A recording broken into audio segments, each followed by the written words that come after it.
Morning students, this is your Hindi class. तो आज हम कक्षा चौथी विषय हिंदी उप विषय पाठ 2 तेनालीराम। ठीक है, तो तेनालीराम की दोबारा से हम पुनरावृत्ति करने वाले हैं क्योंकि कल हमने किया था इसके पाठ के सार के बारे में बताया था। तो आज इसकी हम दोबारा से पुनरावृत्ति करेंगे, जिसके लिए मैंने मेन पॉइंट यहाँ पर लिखे हुए हैं। इन्हीं पॉइंटों को लेकर हम इस चैप्टर की दोबारा से पुनरावृत्ति करेंगे। तो कैसे पहले क्या है, तेनालीराम कृष्णदेव राय के दरबार में एक हास्य कवि था। तो जो तेनालीराम थे वो कहाँ पर हास्य कवि थे? कृष्णदेव राय के यहाँ पर। तो वो हास्य कवि तो थे लेकिन बहुत ज्ञानी और बुद्धिमानी भी थे, ये भी मैंने आपको बताया। तो उसके कारण वो उनके यहाँ के मंत्री, सहायक मंत्री भी बन गए थे। क्यों? क्योंकि उन्होंने कई बार कृष्णदेव राय को बहुत सारी कठिनाइयों से बाहर निकाला था। तो वो उनकी प्रसन्नता के कारण बहुत सारे गिफ्ट उनको देते थे, जैसे आभूषण, धन संपत्ति, जिसके कारण वो बहुत अमीर होते जा रहे थे। तो फिर एक दिन उनकी पत्नी का बुलावा आता है और उनकी पत्नी उनको बुला लेती है और बताती हैं, क्या बताती हैं कि गांव में बहुत ऐसे अज्ञात या संदिग्ध व्यक्ति देखे गए हैं जिन्हें हम जानते नहीं हैं। मुझे लगता है कि वो चोर हैं और हमारे सभी सारे धन को क्या करेंगे, चुरा कर ले जाएंगे। तो फिर इसके बाद फिर जो तेनालीराम है एक उपाय सोचता है। क्या उपाय सोचते हैं कि जिससे उनका धन बच जाए। तो उनको पता लग जाता है कि उनकी दीवार के पास चोर खड़े हुए हैं। तो वो चोरों को बहकाने के लिए, मतलब चोरों को असमंजस में डालने के लिए वो कहते हैं कि हम अपने धन को कहीं भी नहीं लेके जाएंगे, बस एक संदूक मुझे दे दीजिए। उस संदूक में भर के जो हमारे खेतों पे जो कुआं है उसमें पानी बहुत कम है और वो हमारे जो पैसे हैं उनकी रक्षा कर लेगा। तो ये सारी चीज़ें किनको सुन जाती हैं? चोरों को, क्योंकि चोर उनके घर की दीवार के पास खड़े हुए होते हैं। तो वो बहुत खुश हो जाते हैं। तो उसके बाद फिर जब शाम को जो चोर हैं वो वहाँ जाकर क्या करते हैं, वहाँ चले जाते हैं, वहाँ झाड़ियों में बैठ जाते हैं। तो फिर जो तेनालीराम होते हैं वो क्या करते हैं, वो जो सारे धन को एक बॉक्स में भर के उसमें कुएं में डाल देते हैं। कुएं के कहते हैं कि तुम हमारे धन का ख्याल रखना। तो जब तेनालीराम वहाँ से चले जाते हैं तो तब जो वो चोर हैं आके बाल्टी से पानी निकालने लगते हैं। तो वो पहले थोड़ा थोड़ा पानी निकालते हैं, फिर निकालते रहते हैं, लेकिन पानी कम ही नहीं होता है। क्यों? क्योंकि ये तो चाल थी किसकी? तेनालीराम की, क्योंकि वो बुद्धिमान थे। तो वो अपने धन को तो वहाँ पर लेके नहीं जाते हैं, बस एक खाली बक्सा है उसमें डाल देते हैं। तो उसमें पानी होता है, वो डूब जाता है। तो जिसके कारण क्या होता है कि सुबह तक वो चोर पानी निकालते जाते हैं, जिसके कारण जो सारा खेत है वो पानी से भर जाता है। तो फिर आगे क्या होता है, जब सुबह तेनालीराम आते हैं तो उनको देखकर चोर घबरा जाते हैं और भागने की कोशिश करते हैं। तो तेनालीराम उनको एंड में कहते हैं कि तुम कहाँ जा रहे हो, अच्छे मतलब भले मानुष हो, तुमने तो मेरे सूखे खेत में पानी लगा लिया। तो जिसके कारण क्या होता है, वो चोर और तेज भागने लग जाते हैं और अपनी इस बुद्धिमत्ता के कारण वो अपना धन भी बचा लेते हैं, अपने खेत की सिंचाई भी करवा लेते हैं और चोरों को सबक भी सिखा देते हैं। तो ये थी हमारे पाठ की पुनरावृत्ति। तो आज बेटा हम करेंगे आओ करें एक। तो आओ करें एक में हम क्या करेंगे, उचित विकल्प पर सही का चिन्ह लगाइए। ठीक है, वहाँ पर हमें क्या करना होगा, विकल्प को पढ़ना होगा, पहले क्वेश्चन को पढ़ना होगा, फिर विकल्प को पढ़ना होगा और फिर हमें उस पर सही का टिक लगाना होगा। फिर हम आओ करें 2 करेंगे। आओ करें 2 में क्या करेंगे, हम दिए गए वाक्यों को कहानी के अनुसार सही क्रम में लगाएंगे। तो जो दिए गए वाक्य हैं उन्हें हम सब कहानी के अनुसार सही क्रम में लगाएंगे। तो तीसरा आओ करें में हमारे क्या है बेटा, क्वेश्चन आंसर्स हैं। ठीक है, प्रश्न उत्तर हैं। इन प्रश्न उत्तरों को हमें क्या करना है, उन प्रश्न उत्तरों को हमें अपनी जो फेयर नोटबुक है उसमें करना है, उसमें लिखना है। तो देखिए बेटा, आओ करें एक शुरू करने से पहले आज हम कुएं के बारे में पढ़ते हैं। जैसे हमने इसमें अपने जो हमारा चैप्टर था इसमें एक जिक्र सुना था कुएं का। तो जब हम कुएं के बारे में पता ही नहीं होगा कि कुआं होता क्या है, तो आपको कैसे पता चलेगा कि तेनालीराम ने किस में अपने जो धन संपत्ति का जो बॉक्स था उसको उसमें डाल दिया था। तो देखिए बेटा, कुआं कुछ इस प्रकार का होता है। तो इसका प्रयोग जब नल नहीं थे ना तब किया जाता था। तो इसमें क्या होता था कि इसको जमीन में खोदा जाता था, इतनी नीचाई तक खोदा जाता था जब तक इसमें पानी ना आ जाए। और इसमें यहाँ पे इस तरीके से इसकी एक बाउंड्री बना दी जाती थी जिसमें लकड़ी की बनी होती थी। फिर वहाँ पर जो रस्सी होती थी उसको बांध दिया जाता था, यहाँ पर बकेट को उसमें बांध दिया जाता था और रस्सी को इतना लंबा किया जाता था कि जो वो उसके तली तक, मतलब जहाँ उसका पानी है वहाँ तक पहुँच जाए। ठीक है, तो उसमें उस पानी को, उस रस्सी को नीचे नीचे छोड़ा जाता था, फिर वो बकेट उस पानी में जाके गिर जाती थी, जिसके कारण फिर उसको खींच लिया जाता था। ऐसे लोग इसमें पानी भरते थे। तो ये कब कब काम में लिया जाता था? तब काम में लिया जाता था जब नल वगैरह नहीं थे, तो लोग इसी से ही खेत की सिंचाई करते थे, घर का पानी भरते थे। तो ये बहुत पहले की बातें हैं, ठीक है। तो ये इस तरीके का एक कुआं होता है। आपको ये जानकर हैरानी होगी कि इंग्लैंड में अभी भी एक ऐसा कुआं है जिसे दैत्य कुआं के नाम से जाना जाता है। क्यों? क्योंकि उसमें जो भी चीज़ गिर जाती है, चाहे इंसान हो चाहे कोई भी चीज़ हो, वो चीज़ पत्थर की बन जाती है, और इसलिए उस कुएं का नाम दैत्य मतलब राक्षस कुआं, राक्षसी कुआं या राक्षस कुआं नाम उसका रखा गया था। और तो वो कुआं कहाँ पर है? इंग्लैंड में। और क्यों उसने राक्षस कुआं वो कहा जाता है? क्योंकि उसमें जो भी चीज़ नीचे गिरती है वो कैसी हो जाती है? पत्थर की।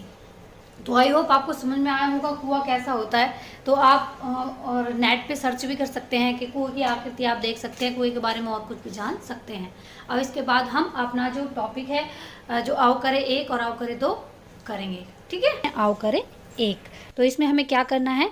उचित विकल्प पर सही का चिन्ह लगाइए, ठीक है। तो हमें जो नीचे क्वेश्चन दिए गए हैं इनको पढ़ना है, इनको पढ़ने के बाद जो इनके विकल्प हैं उनको पढ़ना है, और इनमें से जो भी विकल्प सही है उस पर हमें टिक लगाना है।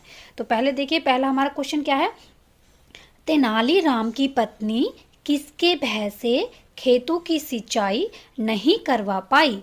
तो तेनालीराम की जो पत्नी थी वो किससे डर रही थी, किससे भय था जिसके कारण वो अपने खेतों की सिंचाई नहीं करवा पाई थी? बताइए, किसका भय था? राजा का था, तेनालीराम का था, चोरों का था या मंत्री का था? तो किसका था बेटा? चोरों का, है ना। जैसे हमने पढ़ा था जब चैप्टर में कि चोरों के भय के कारण तेनालीराम की पत्नी खेतों की सिंचाई नहीं करवा पाई थी। नेक्स्ट है हमारा बेटा, देखिए, तेनालीराम के कामों में उनके किस गुण की झलक मिलती थी? अर्थात जो तेनालीराम जो काम करते थे उसमें हमें क्या झलकता था? उनके बताइए, मूर्खता, बुद्धिमानी, शक्तिशाली या क्रूरता? बताइए क्या दिखता था? क्या बताया था मैंने आपको? बुद्धिमानी। Very good. क्योंकि जैसे हमने पहले ही पढ़ा था ना कि जो तेनालीराम थे वो कौन थे? बुद्धिमानी और ज्ञानी व्यक्ति थे। नेक्स्ट है हमारा, तेनालीराम ने चोरों को धन्यवाद क्यों किया? बताइए क्यों किया था तेनालीराम ने चोरों का धन्यवाद? क्योंकि उन्होंने क्या किया था? कुएं में से पानी निकालकर उनके खेतों की सिंचाई कर दी थी। तो हमारा जो राइट ऑप्शन है वो कौन सा होगा? खेतों की सिंचाई के लिए, ठीक है। तो खेतों की सिंचाई करने के लिए तेनालीराम ने चोरों को धन्यवाद किया था। नेक्स्ट है हमारा, आओ करे दो, ठीक है। तो अब हम करने जा रहे हैं आओ करे दो। तो आओ करे दो में देखिए बेटा, हमें क्या करना है? दिए गए वाक्यों को कहानी के अनुसार सही क्रम में लगाए। अर्थात जैसे जैसे कहानी बढ़ती है वैसे वैसे उन्हें सही क्रम में लगाना है कि पहले कौन सा वाक्य बोला गया था, दूसरे नंबर पर कौन सा वाक्य बोला गया था। तो ये देखिए, पहले हम क्या करेंगे? हम सभी वाक्यों को क्या करेंगे? पढ़ेंगे। जैसे कि तेनालीराम की पत्नी ने उन्हें सूखे खेत और चोरी के डर के बारे में बताया, ठीक है। संदूक को निकालने के लिए चोरों ने कुएं से पानी निकालना शुरू किया। तेनालीराम ने राजा से घर जाने की अनुमति ली। तेनालीराम ने एक उपाय सोचा। तेनालीराम के इस उपाय से खेत की सिंचाई भी हो गई और चोर भी भाग गए। तो सबसे पहले क्या काम किया होगा? बताइए। सबसे पहले है, तेनालीराम ने राजा से घर जाने की अनुमति ली, क्योंकि तेनालीराम पहले कहाँ गए थे? घर गए थे, ठीक है। इसके बाद क्या किया होगा उन्होंने? तेनालीराम की पत्नी ने उन्हें सूखे खेत और चोरी के डर के बारे में बताया। थर्ड नंबर पर फिर क्या किया? तेनालीराम ने एक उपाय सोचा। फिर संदूक को निकालने के लिए चोरों से कुएं से पानी निकालना शुरू किया, ठीक है। चोरों ने कुएं से पानी निकालना शुरू किया। लास्ट में हमारा क्या आएगा? तेनालीराम ने इस उपाय से खेतों की सिंचाई भी हो गई और चोर भी भाग गए, है ना। तेनालीराम ने जो उपाय सुझाया था उससे खेतों की सिंचाई भी हो गई और चोर भी भाग गए। तो इस तरीके से सही क्रम में हमारे ये वाक्य लग जाएंगे। तो नेक्स्ट है हमारा, आओ करे तीन। तो देखिए बेटा, आओ करे तीन में हमें क्या करना है? नीचे दिए गए जो प्रश्न हैं उनका उत्तर हमें अपनी उत्तर कॉपी में लिखना है। अर्थात जो हमारी फेयर नोटबुक है उसमें हमने क्या करना है? अपने क्वेश्चंस के आंसर देने हैं। तो देखिए बेटा, पहला क्वेश्चन क्या है हमारा? तेनालीराम की पत्नी ने क्या संदेशा भिजवाया? तो क्या संदेशा भिजवाया था? कि आप जल्दी से जल्दी घर आ जाइए। यही संदेशा भिजवाया था ना कि जल्दी से जल्दी गांव आ जाइए, क्योंकि गांव में अज्ञात जो व्यक्ति थे उन्हें देखा गया है और शायद वो चोर हो सकते हैं और हमारे धन को लूटने के लिए वो आ भी सकते हैं। यही बोला था ना उसकी पत्नी ने। नेक्स्ट हमारा राजा कृष्णदेव ने तेनालीराम को कैसे विदा किया। तो कैसे विदा किया था? बहुत खुशी से किया था ना, बहुत खुशी से किया था और बहुत सारे धन आभूषण देकर उनको विदा किया था, है ना। तो हम क्या लिख देंगे? राजा कृष्णदेव राय ने तेनालीराम को हर्ष के साथ, मतलब खुशी के साथ, बहुत सारे क्या आभूषण और धन देकर विदा किया था। नेक्स्ट हमारा चोर क्यों खुश हुए। तो क्यों खुश थे चोर, बताइए। चोर इसलिए खुश थे क्योंकि तेनालीराम उनको क्या क्या बता देता है, अपनी योजना। जब अपनी पत्नी को बता रहा होता है तो वो उनकी योजना को सुन लेते हैं और उन्हें लगता है कि उन्हें अब धन प्राप्त हो जाएगा। बताता है ना तेनालीराम अपनी पत्नी को कि हमें कहीं जाने की ज़रूरत नहीं है, बस एक खाली संदूक मुझे दे दीजिए, हमारे खेत में जो कुआं है उस कुएं में हम क्या करेंगे, अपना धन छिपा देंगे।